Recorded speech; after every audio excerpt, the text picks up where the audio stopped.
I lifted the alien princess from where she fell.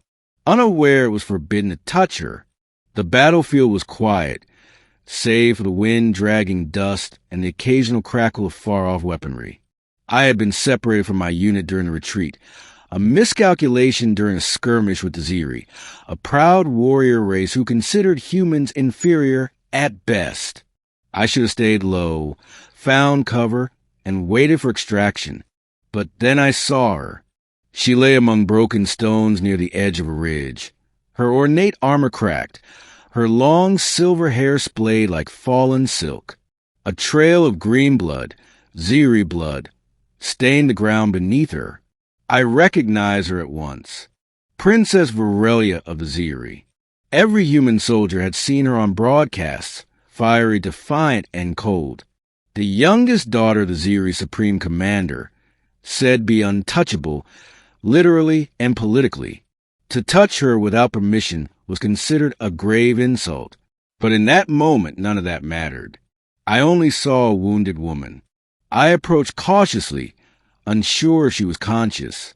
Her chest rose and fell faintly. One of her legs was pinned beneath a fallen metallic panel. The armor around her waist and shoulders was cracked, and her lips were moving faintly, like she was trying to speak. "Princess?" I said, kneeling beside her. Her eyes fluttered open, piercing blue with a faint golden glow. She stared at me, disoriented, then tensed. "Human," she whispered, her voice hoarse. "You're hurt," I said. "Don't move. I'm gonna get this off you." She tried to protest. "No, you mustn't." I ignored her. Carefully, I reached for the panel. It was heavier than it looked. I braced myself and heaved it up, dragging it just far enough to free her leg. She winced but didn't scream. Her body trembled. And then, without thinking, I slipped an arm beneath her back and lifted her gently into my arms. Her skin was warm and soft where the armor had broken, her scent strangely like jasmine and ozone. She stared up at me in silence, her lips parted, her glowing eyes wide. "You touched me," she whispered.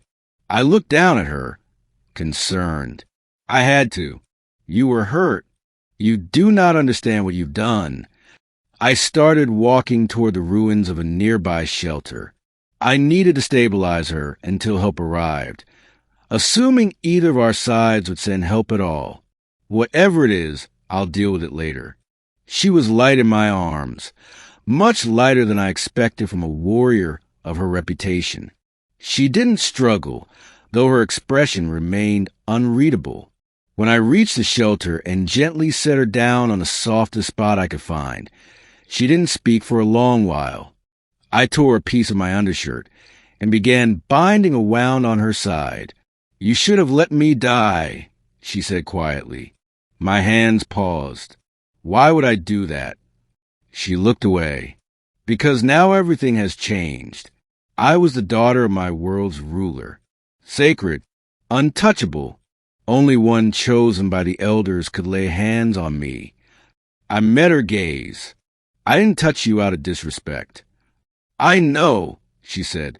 "That is the problem." Her breathing slowed, and for the first time I saw something vulnerable in her eyes. Not pain, not fear, loneliness. "Your people they really see as a crime?" I asked. "Not just a crime," she said. "A claim." I blinked. "A claim?"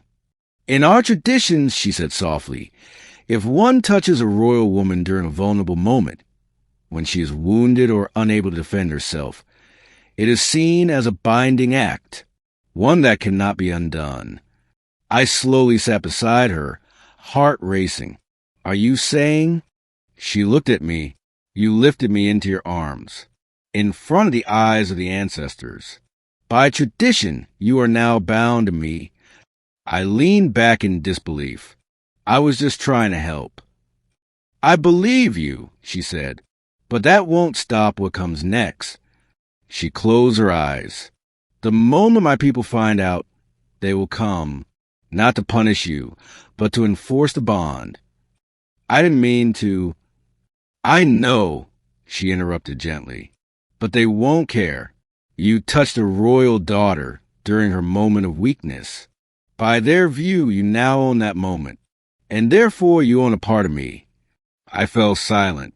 I didn't want to own anyone. I certainly didn't want to trigger a cultural firestorm, but I couldn't regret what I'd done. She would have died. After a long silence, I said, "Then what do you want?" She looked at me, her expression unreadable. I was raised to believe humans were savages, that you lacked honor. But you risked yourself to save me, and you did not expect reward. You spoke softly. You treated me like someone worth saving. I smiled faintly. You are worth saving.